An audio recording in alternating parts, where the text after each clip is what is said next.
Hey guys, it's Mana Shrimp here, and today we're talking about the Gotham season premiere, Mad City, Better Rain in Hell.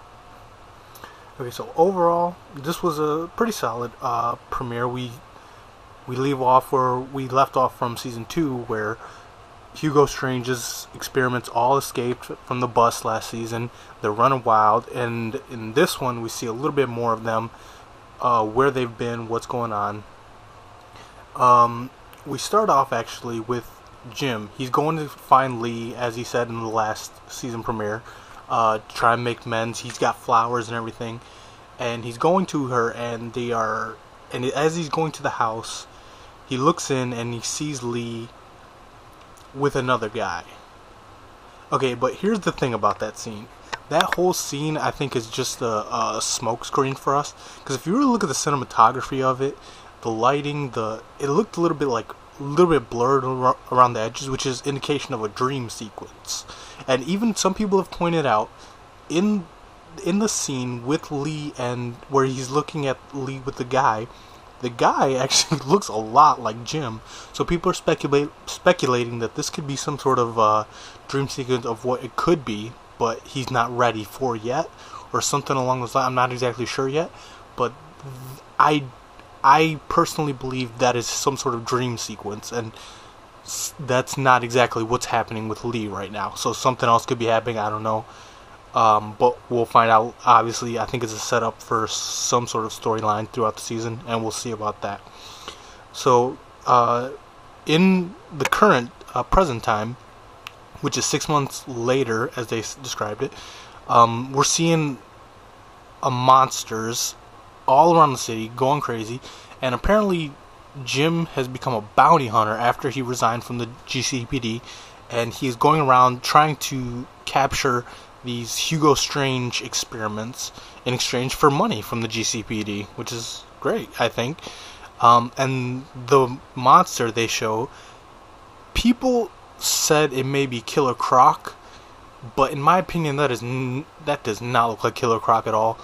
It looked more like a Stegosaurus or something along those lines to me. But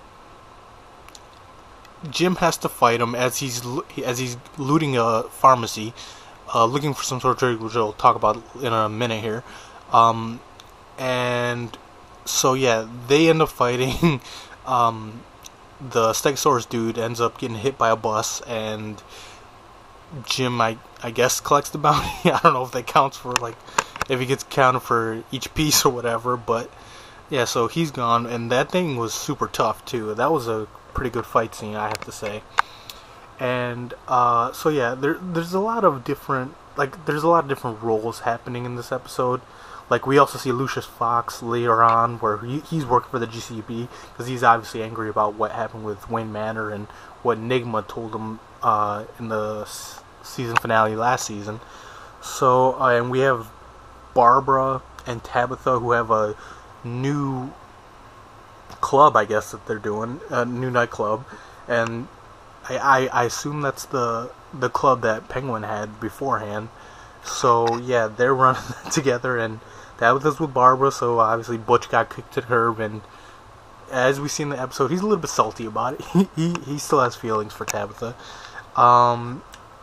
I personally don't understand why. To me, I'm not a big fan of Tabitha's, but Butch is definitely he's on that. He's definitely trying. We see, because actually throughout this episode, one of the storylines is Butch sends some goons trying to push Barbara and Tabitha into coming back to work with Penguin. So he sends these goons to try and squeeze them out.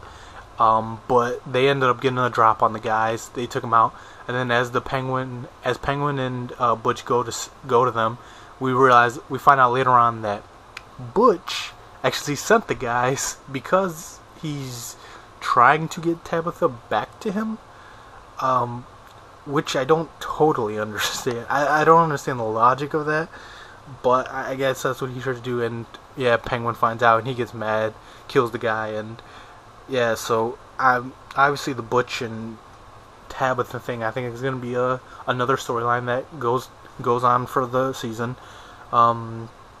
Truthfully, I'm not a fan. Like I said, I'm not a fan of Tabitha. I don't know I don't really want to see too much of her, but we'll see what happens. And then we also get introduced to a new character called Valerie Vale. I guess this is supposed to be some sort of prequel to Vicky Vale, who Batman has a thing with. We've seen in like the original movie and in the comics. Vicky Vale's a reporter who similar to Valerie Vale. But this is another one where I do not like Jamie Chung, and the character itself just seems too like pushy, and I don't like smug pushiness. So this character is not really appealing to me at all, and I guess she's Asian now, so yeah, I guess that happened. I don't really have feelings either way about that, but I'm not a fan of Jamie Chung. I assume they do this because she was on Once Upon a Time or whatever. But yeah, so that's happening, and she's playing into the storyline for this episode. And then we have Penguin, who's he's regained his spot as the King of Gotham. And I have to say, he definitely stood out this episode. I thought he was amazing. Like when he was telling Butch to just get over it when Tabitha wouldn't accept him, and then he just like flat out says, "Hey, that girl stole your wallet," because Selena was in the scene right before that, and she stole his wallet. So yeah, I thought that was really cute. I thought that was fun scenes. Penguin, I like when he was in the GCPD and he was talking to all those guys about what's going on. I love his look. I love his acting. I've never been a Penguin fan the past 2 seasons, but this season I was really happy with that. The only thing I'll say, the weirdest thing is that he tried to put a bounty trying to find Fish Mooney, who, I don't know, the worst she's done is sort of like slapped him around and hurt him or everything. Like, he's really going after her. But yet Tabitha, who actually killed his mom, he's totally like, yeah, whatever, Butch still likes you, I'm leaving you alive for that. And that, to me, that does not make sense. This is a guy who chopped off Butch's hands just to try and get to them so they could kill him, and then he just, I don't know. That's weird to me. I don't understand that part. But hey, that's what happened. And then we have now going back to Bruce and Selena. Apparently Bruce has been off in Switzerland hanging out, just doing some research on what to do about the corruption in his company. But he made another mistake. He made this mistake again. He left Selena behind. So we get this really cute scene. Well, it's not cute, but we get this scene where Selena, who's still feeding Bridget's pigeons, who's off being a fire goddess somewhere, they're talking about, he's all talking about, oh, I was in Switzerland, and she says, oh, you should have moved to Italy, and you can just see the anger in her. She's trying to say she's fine, but anyone who's ever talked to a woman before, you could totally tell, fine does not mean fine. Fine means I'm pissed. So yeah, you could just see it all. She was mad she got left behind, and seriously, I don't understand why she got left behind. She has no connections to what's going on, but yet he leaves her behind. So that was weird to me. I don't understand. I don't understand why he left her behind either. I guess that's just a progress thing. But I will say, I liked the tension of the scene. I hope they use that to rebuild the chemistry between those two characters, because it's gotten a little bit stale, especially last season. So I hope they're using that to rebuild the chemistry between them instead of just driving a wedge between them. So yeah, and for the main plot of this episode, Valerie Vale and Jim Gordon are trying to find where the monsters will attack next, so they can find Fish Mooney and put a stop to the monsters. In the process, we meet a few of the monsters. We have one guy who's some sort of speedster. I don't know who he is. I don't know if he has any relationship to the comic books. He's really fast and he's blonde, or it might be a girl. Actually, I couldn't tell. It was very androgynous. So, but it seemed like a guy. But like I said, it could just be like it's purposely androgynous for everyone to wonder. And then you have like like a female mix between Bane and Tabitha and a dominatrix or something. She had like a really tight latex outfit, but she has like the mask, which I can't see a mask in Batman without thinking Bane. But yeah, they are going to try and capture Miss Peabody to try and help Fish Mooney with her powers, who are causing her pain and will continue hurting her.